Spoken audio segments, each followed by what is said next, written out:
Could you imagine hiking, kayaking, ATVing, and just generally having a good time while people are dying of starvation just hours away? Well, people on Birthright trips to Israel are doing just that right now. Welcome back to day 3 of our Boycott Birthright series, where we're following a trip that left Chicago 3 days ago and exposing Israeli propaganda day by day. And today's not going to be a fun one. I mean, none of these really are, but today we're going to be talking about Israel using food as a weapon of war and forcibly starving the people of Gaza.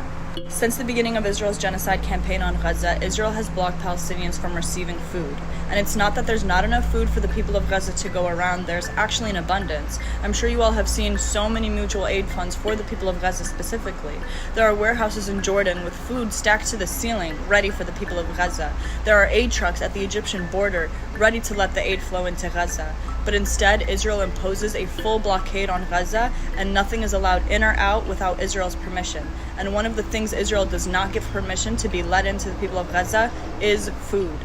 And it's not even that it's too hard to get food to Palestinians. In fact, UNRWA had an efficient and effective aid distribution plan in Gaza, but the US and Israel decided to run a smear campaign against UNRWA and replace them with the Gaza Humanitarian Foundation, which has caused so much chaos and humiliation for Palestinians trying to receive food in Gaza.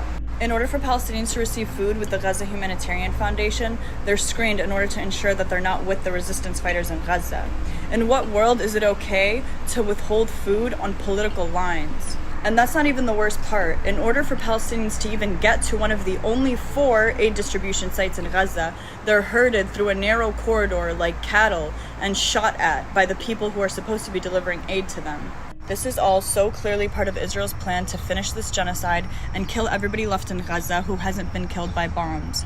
Right now, 90% of Gaza's population is at a stage 5 malnutrition level. That means that even if food is available later, they may not be saved.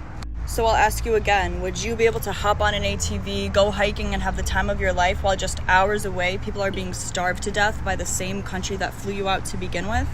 I think for most people, the answer is no. And I think we need to ask ourselves why Israel is committing genocide in Gaza while at the same time manufacturing such positive experiences from people who have no connection to Palestine.